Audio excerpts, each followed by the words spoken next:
Damn. What the hell is going on here? It's been nice all day. Just finished my live stream. Eagle fans have come back to life. And I come out here to do my fireside chat, and now it's beginning to rain. You know, I'm sure we've said this throughout time, that it seems like the world's coming to an end. There is another earthquake that's hit the Turkish-Syrian border.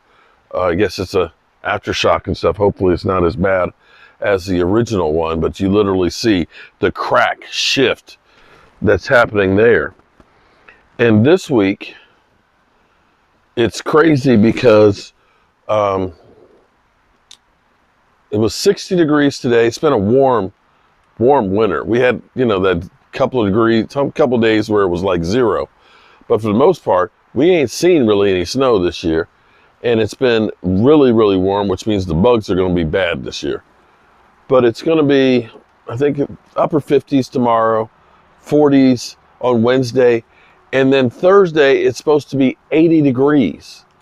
And this at the same time that it's supposed to be snow in the valleys in California and snow in Nevada and Arizona and, all the regular Western states, Chicago and everything else, and ice storms and New York and New England and stuff.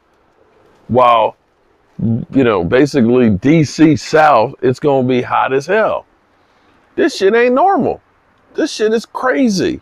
This weather, I just can't understand it. But be that as it may,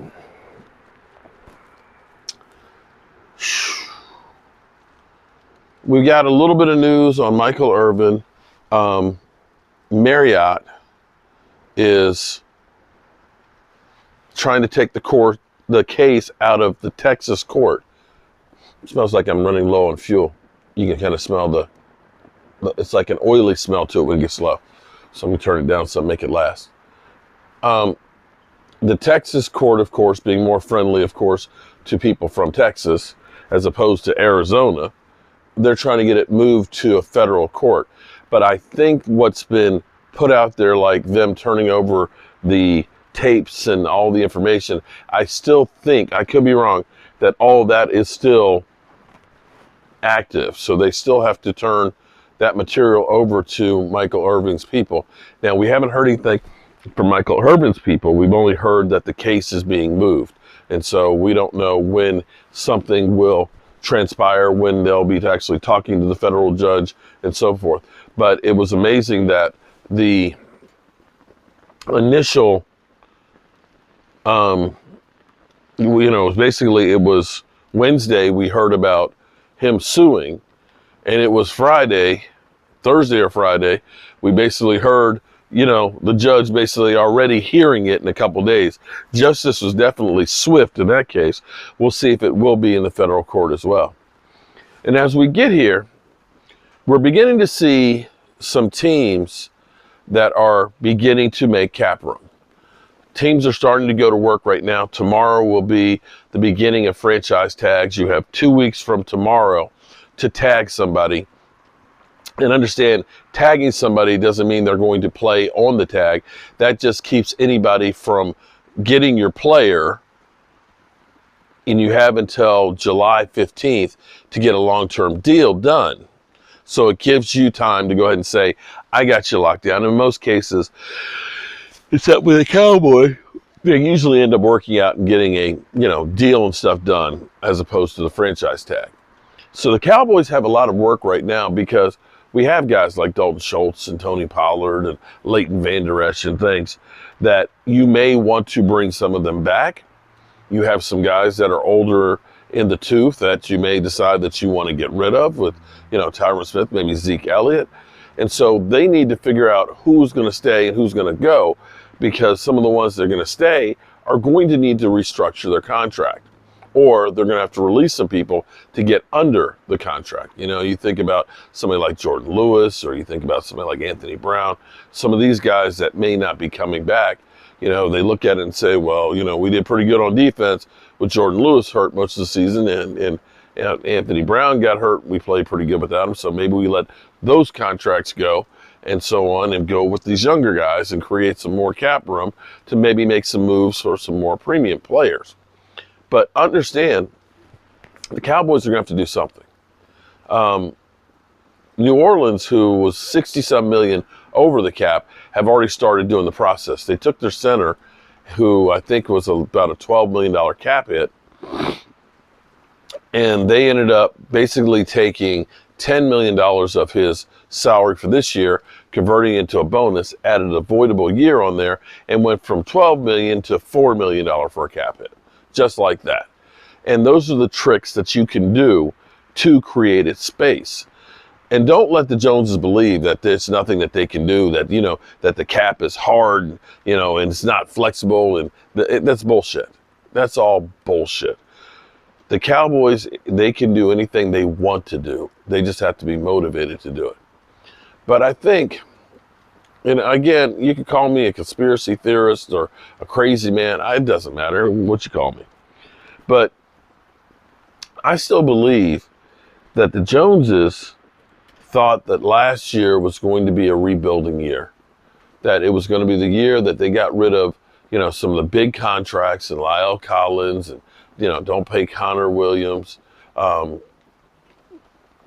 get rid of, Amari Cooper and his salary and stuff, and get out from under being in cap hell, let Mike McCarthy take the fall for it, and then bring in Sean Payton and have some money and draft picks to go ahead and build the team that he wants, and then go for it this year. But I think what happened is the Cowboys literally got caught in the game, and like in Major League, the team played better than they thought they were going to. And that's when you all of a sudden saw the scramble of realizing we're really close. We could actually win this thing. Let's see if we can get a wide receiver. Let's see if Odell is good enough that he can help us, or, T.Y. Hilton and stuff. It was just too little too late.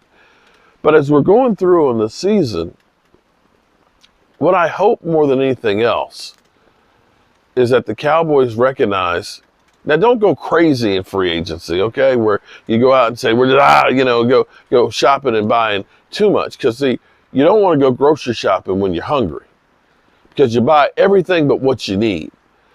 But go out there and don't wait too long to make these moves.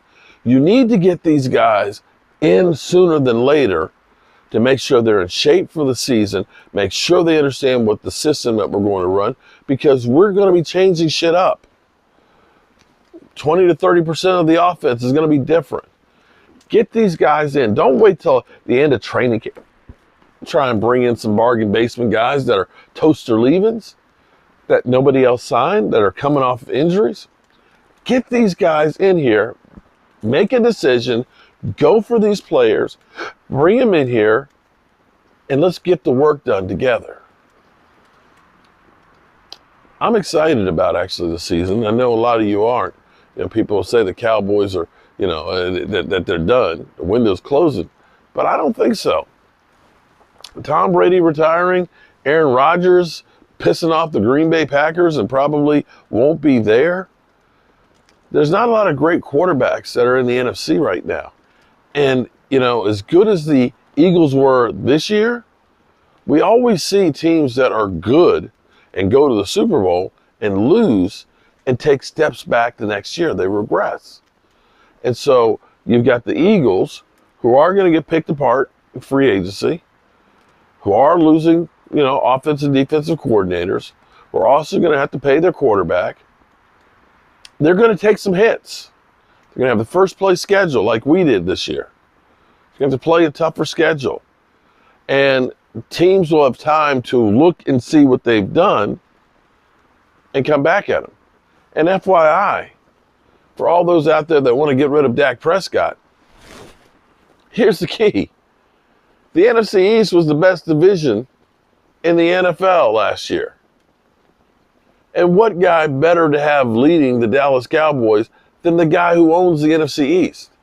Understand, over the last 2 seasons, Dak Prescott in the Dallas Cowboys are 3-0 against the Eagles.